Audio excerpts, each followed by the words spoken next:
Poll reveals that college kids are much less patriotic than 2 decades ago. Gee, what was your first clue?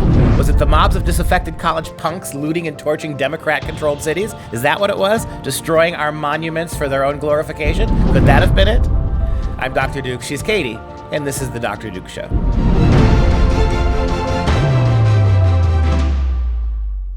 Hello, everyone, and welcome to the Dr. Duke Show, the only program that keeps you educated on the craziness impacting K-12 classrooms and college campuses around the world.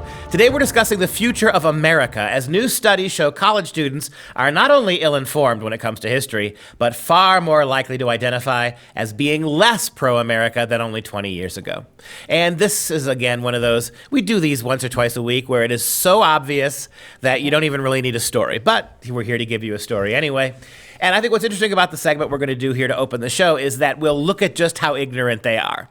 On the one hand, these are kids that have been trained to believe that America's the problem, that only in America you've had slavery and racism, that the problems of the United States are, you go to any other country in the world, magic, right? Tour the African continent, right? Visit the socialist democrat countries of Sweden and Norway. Go to Canada and all South America. You will find nothing but harmony and peace. But in America, everything is rotten. And as we'll see in the second part of the story, when you ask them about one of the most eye-popping, repressive ways to treat a protest, Tiananmen Square, the anniversary of the Tiananmen Square massacre just came and went, and our college kids don't know the first thing about it. Of course they don't, but they do say that America, they are not patriotic, at least as they used to be. A Harvard youth poll was conducted. It's out of the Institute of Politics at the Kennedy School of Government on Harvard. And obviously they asked them, would you consider yourself to be very patriotic, somewhat patriotic, not very patriotic, and not at all? And what they're finding is overall, 18% find themselves to be very patriotic. 43 say somewhat. Not very is 25 and not at all is 12. So you're looking at 36% of those overall who were polled not patriotic, okay? Of course, when you do the breakdown, you can guess who is more patriotic than not when it comes to Democrats and Republicans. And Republicans even are a total of 86% either in the very or somewhat, while Democrats, it's only 56 are in the very or somewhat patriotic. You know what's remarkable about this? When you think about the degree to which the universities and the public schools have, for 30 years now, been teaching kids to hate their country. And that is not an exaggeration.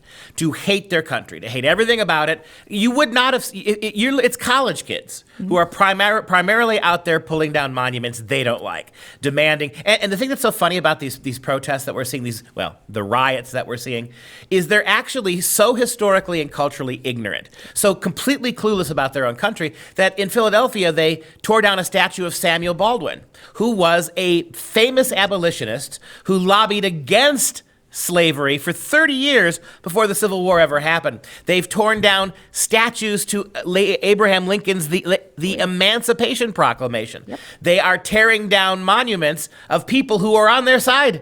And they don't know any better, and they don't really care. And that tells you something. Not only are they ignorant, miseducated, violent rabble, these kids that we've turned out to be anti-American kids, thank you colleges, thank you high schools, but they also don't want to learn. They're not interested in learning that Samuel Baldwin was an abolitionist. All the more reason to get rid of him because he was a Christian. But somebody would have to tell them that the abolitionists were primarily Christians too. It's not just the ignorance, which we handed them. It is the utter lack of interest in getting history right. Yeah, because even when it's put smack dab in their face, they just turn away and go find something else to basically pull down. Yeah, it's just like when Gone with the Wind now must be gone. Even though that was, because of that movie, the actress in there, African-American, won the very first African-American and African-American female on top to of it. win an Oscar. Correct. Well before any other African-Americans were really even considered. Yep. Right? I mean, she broke all sorts of glass ceilings. And we know for a fact that when she came to show up for her award at the Academy Awards that year, 1939-40, something like that, she was forced to sit in a room outside of where the white actors and actresses were getting their awards. That's Hollywood progressivism. And that's why when we have actual historical events or anniversaries of events, like we just had the D-Day anniversary, and no one seemed to care about that either. we had the anniversary of Tiananmen Square. And so we get Before you hop to that, how many kids, if you ask them today, what was D-Day? And you tell them, can you talk about the invasion of Normandy? The American invasion of Normandy. How much would you want to bet that they would see that as more jingoism? Well, I don't know where this Normandy place is, but typical American colonization. We stormed the beaches of a foreign country, selfish bastards. We did it for oil.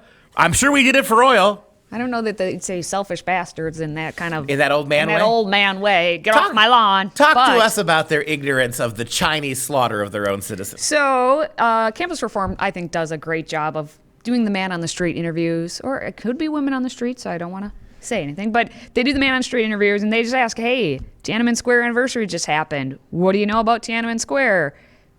Crickets. How much do you know about the Tiananmen Square protests? I've never heard of it. Nothing at all. I don't know anything about it. I have no idea what it is. I don't know very much at all about it. I'm pretty sure it was in China, and I think that's the extent of my knowledge on that. Not too much. I know it happened in China. I think it was a peaceful protest that was pretty forcefully put down by the Chinese government. Is it me, or is there a correlation between IQ points and yoga pants? The tighter your yoga pants, is this like a clinical thing we can study? The more tightly wrapped in your yoga pants, the more brain cells, oxygen has been choked off, and you become stupider. But what about sweatpants? Is that... They're at least loose. They're a little looser. You know, a nice pair of sweatpants, you know, if they're not I'm surprised they haven't made, skinny jeans, skinny sweatpants. They do. What do they do? Oh, yeah. Yeah, see, now That's that would what the bother guys me. wear. But a loose pair give me a loose pair of sweatpants, right? There could be 1,000 things dangling there and you'd never know it. Yeah, you'd never wear sweatpants. Meanwhile, you've got the girls in their yoga pants, and I don't see how you could do yoga in those things, first of all. I hope you don't want to go watch them try to do yoga. No. I am one who would vote tomorrow to ban yoga pants from college campuses. And no one needs to see that.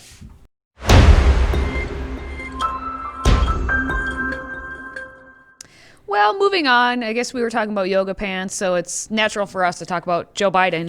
China and girls in yoga pants. What perfect segues for Joe Equals. Biden. Selling us out to China and groping girls. This is perfect segue. We didn't even plan this. No, it just happened naturally. So amidst all of the stupidity, we actually have a story that kind of has been missed. A lot of people haven't been paying attention to what old Joe Biden's doing there in his basement.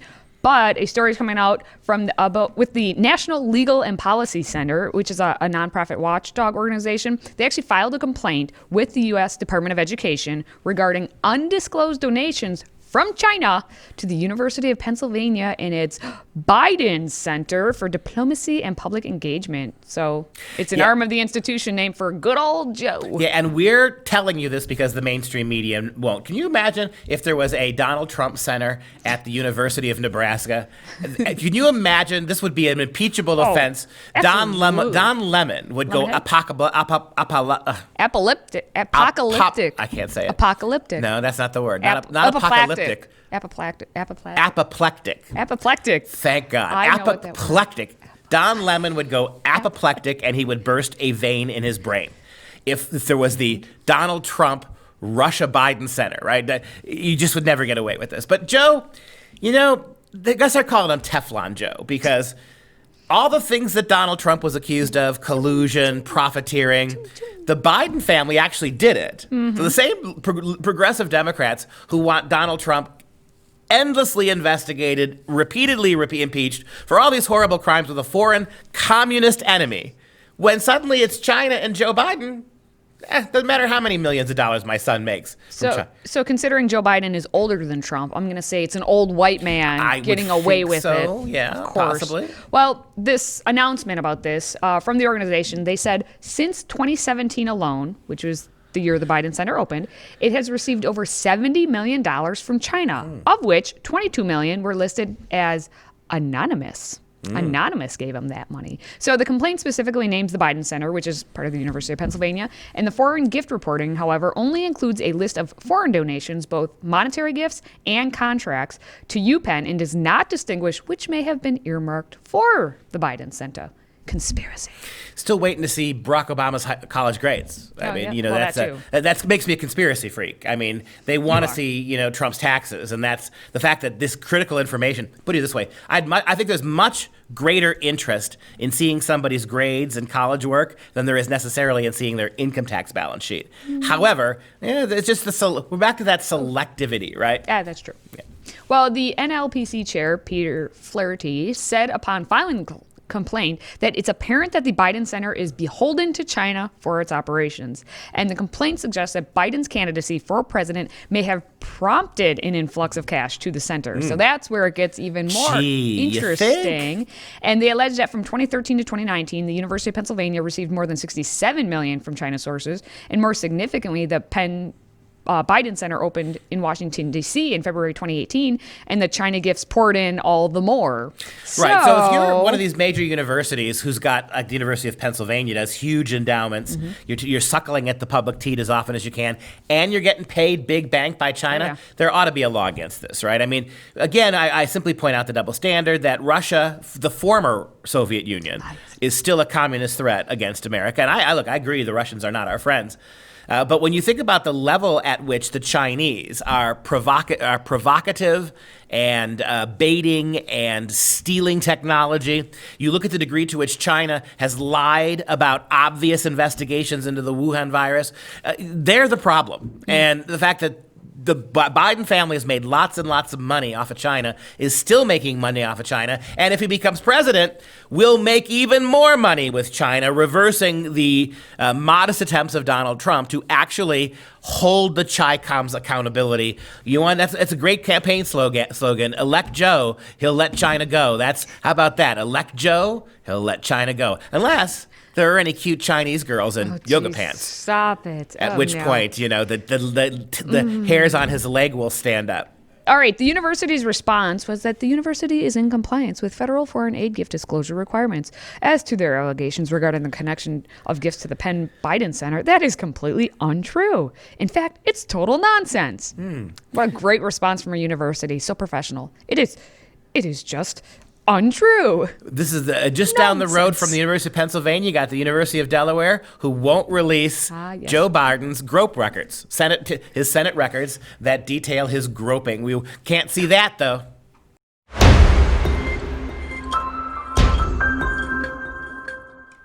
All right, well, we're going to go down under, but not Joe Biden style, because we're going to go to Australia, where there is a student who was suspended for protesting the Chinese Communist Party. And then the CCP actually endorsed the university for doing so. They were saying, hey, thank you, because we're one of you.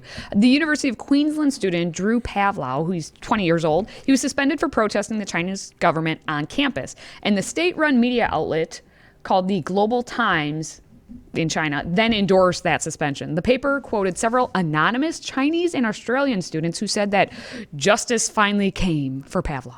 So you got Western universities that are licensing all sorts of protests, violent protests against America, against corporations, against anybody who disagrees with them. You've got cancel culture emanating from university culture, that's where it comes from, destroying people's lives for disagreeing, not being properly deferential to Black Lives Matter. And in Australia, if I understand you, you actually have a young man who protested China, the country that executes more of its people every year than any other country in the world, that has that 1 million Muslim Uyghurs are used as concentration camp labor. That China? Yep. And he protested them, got suspended by the university, and the university got a great big pat on the back from the Chi-Coms for suspending him. Hey, University of Queensland, why'd you suspend him? Give him the Chinese water torture, or is that racist? Lay him down and drip water on his forehead until he goes insane. Then maybe instead of a pat on the back from China, maybe they'll send you some of Joe Biden's greasy money from the University of Pennsylvania. Maybe is that how that works? Oh, Joe Biden. Now, according to a statement that was posted on the school's website, university officials said that they had sent Drew Pavlov multiple warnings. And even though he was an elected member of the Senate, the student Senate, he was asked to stop speaking on behalf of the university without authorizations. Now, supposedly, Pavlov often purported to make statements on behalf of the university when he was protesting. So that's what they're trying to get him with. Or posting comments on social media, which later harmed the school's reputation. Somehow, if these were Black Lives Matter protests, yep. and people are, by the way, appropriating universities and that, well, that's okay. It's all about the politics, and isn't it funny how lucrative left-wing politics are?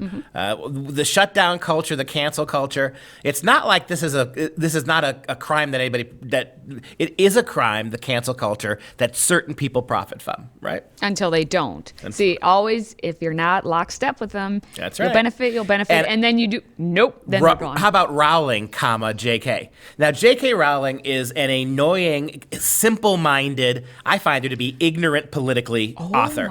She's a radical lefty. Her political worldview is childish and immature. It's all about straw men. It's all about Western bogeys and multiculturalism, mindless multiculturalism. But she got one thing right. In all of her long career, she got one thing right. And that is that you can call yourself whatever you want, but it doesn't overstep your biology. You are what you are, and by allowing men to usurp the roles of women, you're actually doing something anti-feminist. And that's got almost the entire cast now of Harry Potter has condemned J.K. Rowling. We do not stand with her. We stand with people who make up things. Why wouldn't they? Look at the movie they were in. Wave your wand. Wave your magic wand. You haven't even watched the Harry Potter I've never series. seen any. I've never read one sentence of the books. Exactly. So am I wrong? Wave your wand and we'll change you. We'll turn you into a toad. We'll turn you from a man to a woman. Isn't Dumbledore gay? Didn't J.K. Rowling decide when after she had written her books before she was sufficiently woke? Didn't she decide that all of a sudden to placate them that Dumbledore? I don't know who Dumbledore is, but he's gay, right? Isn't that what happened? Am I misleading? I'm just going to let you. Dr. Duke tries to explain Harry Potter. Next on the Dr. Duke Show.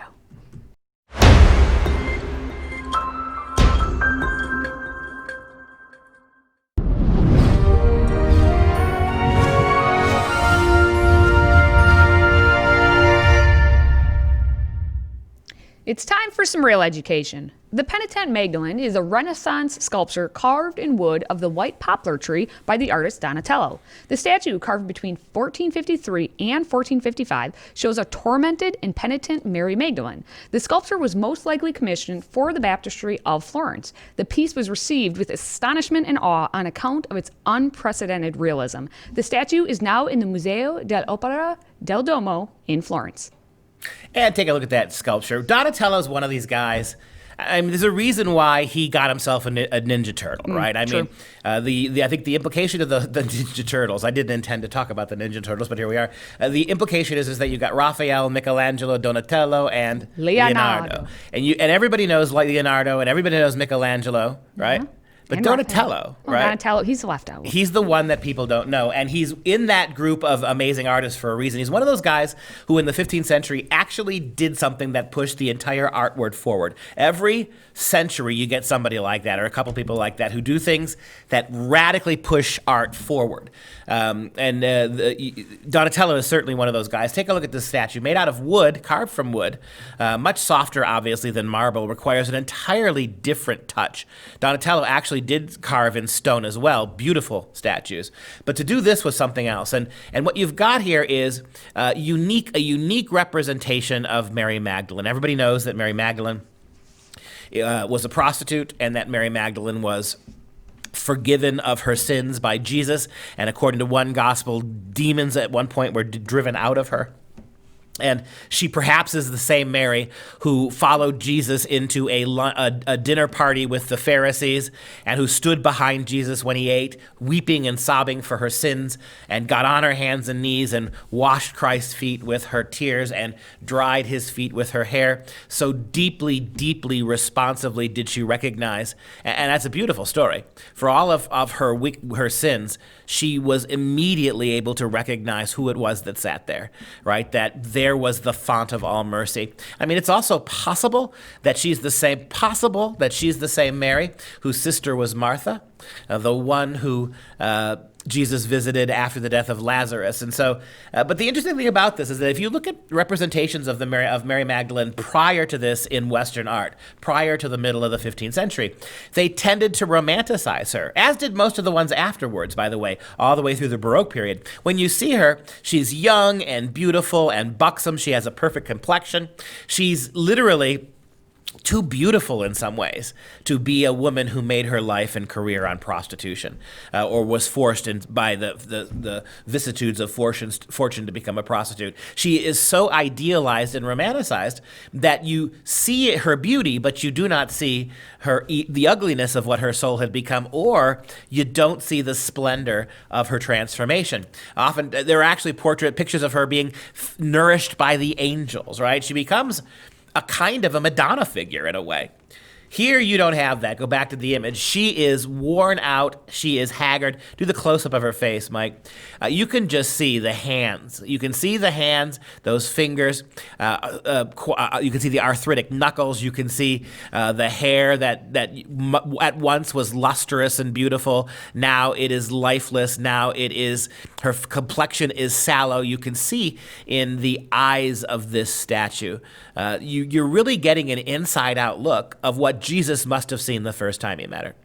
I mean, Christ with his ability to see inside souls, to read souls. I go back to that picture again. I think that maybe that's what he saw. Other men, other people might have seen an aging but still beautiful prostitute, a woman of great sexual capacities, a dangerous and exciting woman. But it's almost as if Jesus does a monochromatic film negative. Donatello here does a film negative. And what you're seeing inside is the blackened soul that's coming to Christ for forgiveness and absolution. He is her only hope. And the degree to which a woman like that would have solicited men out on the streets, the forwardness, the brashness, the wise-assness, if you might imagine. Take a look at that picture. I mean, the hands are almost reflexively pulled up I don't think she knows she's doing it, right? Almost reflexively pulled up into a pattern of prayer. The entire posture and pose of the statue. And you look at 15th and 16th century sculpture, you don't get anything like this. You get Donatello. Take a look at some point at Donatello's statue of David, which is night and day, every bit as great a work. In fact, perhaps a greater work of art was Donatello's David. And it is shocking. It is delicate and sensual. David looks like a young boy between puberty and adulthood. It's a very sexualized portrayal of the young King David. Compare that statue as you see it now to this, and you can see just what a broad genius you had in Donatello. All right, as always, you can follow us on Facebook and Parler. And if you have a question for our Friday Q&A, visit freedomproject.com/askduke or send us a message on social media. And as a reminder, Freedom Project Academy's live online school is enrolling new students for the upcoming school year. Request your free packet at freedomforschool.com. That's freedomforschool.com. Now we're going to wrap our day up, I guess, with the fun fact of the day. 1 million wild camels roam the Australian deserts. They were originally brought over to help with the railroad construction. I don't know what to say other than can't wait to hump day. And that's our show. For Freedom Project, I'm Dr. Duke, she's Katie. And until next time, stay educated, my friends.